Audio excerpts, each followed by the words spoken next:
दोस्तों, सरकमसिशन के जिसको आम तौर पर आज के दौर में हम लोग खतना का नाम भी देते हैं, ये मुसलमानों की ही पहचान माना जाता है और मुसलमानों से ही जोड़कर देखा जाता है। वो इसलिए क्योंकि आज के दौर में जब भी इस्लाम को फॉलो करने वाले किसी घर में बच्चा पैदा होता है, यानी कोई लड़का पैदा होता है, तो उसको इस प्रोसेस से गुजारा जाता है और उसका खतना किया जाता है। बात कर लें आखिर ये खतना है क्या, तो मैं आपको बता दूं कि जो मेल होता है उसका जो प्राइवेट पार्ट होता है, उसके प्राइवेट पार्ट के आगे की कुछ एक्स्ट्रा स्किन को यानी खाल को काटने को ही खतना का प्रोसेस माना जाता है। मगर दोस्तों, खतना से जुड़े हुए कुछ ऐसे कॉमन सवाल यानी कुछ ऐसे कॉमन क्वेश्चन के जो अक्सर हम लोगों के दिमाग में आते रहते हैं, वो ये कि आखिर ये खतना क्या है, क्यों किया जाता है, इसका क्या इतिहास है, इतिहास में सबसे पहले किस इंसान ने खतना किया था और क्यों किया था। इतना ही नहीं, सवाल तो ये भी आता है कि क्या हमारी इस दुनिया में सिर्फ मुसलमान ही वो लोग हैं कि जो खतना करते हैं,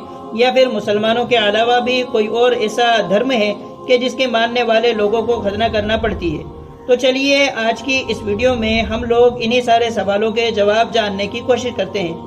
और आज की इस वीडियो में मैं आप लोगों को खतना के इतिहास के बारे में ही नहीं बताऊंगा, बल्कि इस्लाम के अलावा हमारी दुनिया में कुछ ऐसे देशों, कुछ ऐसे मजहबों, कुछ ऐसे धर्मों के बारे में भी बताऊंगा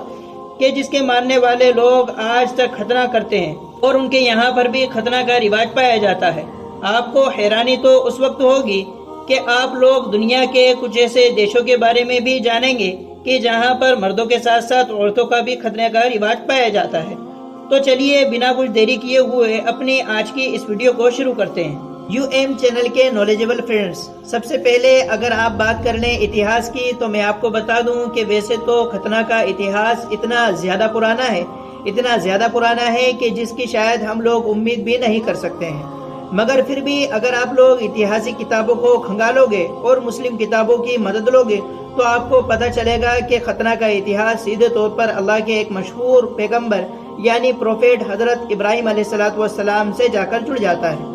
वही हजरत इब्राहिम अलैहिस्सलाम जिनको अब्राहम के नाम से भी जाना जाता है और जिनको आज के दौर में दुनिया के जो 3 मशहूर आसमानी मज़ाहिब यानी यहूदी, ईसाई और इस्लाम तीनों में ही माना जाता है। इतिहास से पता चलता है कि वैसे तो खतना का वजूद हमारी इस दुनिया में हजरत इब्राहिम अलैहिस्सलाम से पहले भी था, मगर इसको पूरे एहतमाम के साथ हजरत इब्राहिम अलैहिस्सलाम के दौर में ही शुरू किया गया। हजरत इब्राहिम अलैहिस्सलाम के बारे में ये माना जाता है कि इन्होंने लगभग 80 साल की उम्र में अपने आप ही अपना खतना किया था। आपको बता दूं कि हजरत इब्राहिम अलैहिस्सलाम की सुन्नत की वजह से ही इस्लाम में भी इसको अहम माना गया है और इस्लाम में भी इसका हुक्म इसीलिए दिया गया है क्योंकि हजरत इब्राहिम अलैहिस्सलाम से लेकर आखिरी पैगंबर यानी हजरत मोहम्मद सल्लल्लाहु अलैहि वसल्लम तक आने वाले सभी नबियों और रसूलों की भी सुन्नत थी।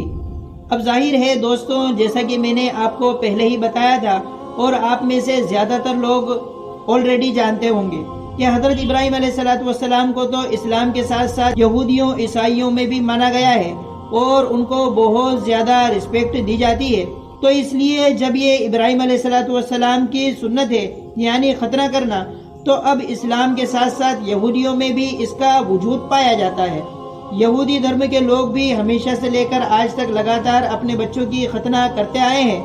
बल्कि आपको जानकर हैरानी होगी कि खतना को इस्लाम में इतना ज्यादा अहम और इतना ज्यादा जरूरी नहीं माना गया है जितना ज्यादा यहूदियों में माना गया है, क्योंकि इस्लाम में खतना फर्ज नहीं है और इसीलिए अगर किसी वैलिड रीजन की वजह से कोई मुसलमान खतना नहीं करता है तब भी उसका ईमान सलामत रहेगा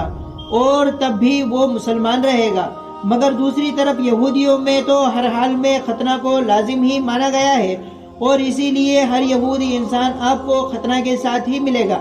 बात करें अगर ईसाई धर्म की, तो ईसाई धर्म में ना तो इस चीज से मना किया गया है और ना ही इस चीज को जरूरी करार दिया गया है, यानी इंसान की मर्जी है, वो चाहे तो करे और वो ना चाहे तो ना करे। मगर जब क्योंकि वक्त के साथ ही खतना के बहुत सारे मेडिकली फायदे साबित हो चुके हैं, तो इसीलिए ईसाइयों का एक बड़ा ग्रुप खतना करता है। यहूदियों, मुसलमानों और ईसाइयों के कुछ छोटे ग्रुप्स के अलावा हमारी दुनिया में ऐसे बहुत सारे गैर मुस्लिम देश भी हैं, जैसे अमेरिका, ऑस्ट्रेलिया, उस जैसे ही कुछ यूरोपियन कंट्रीज के यहाँ पर एक बड़ी आबादी آج کے دور میں بڑھ چڑھ کر ختنہ کروا رہی ہے،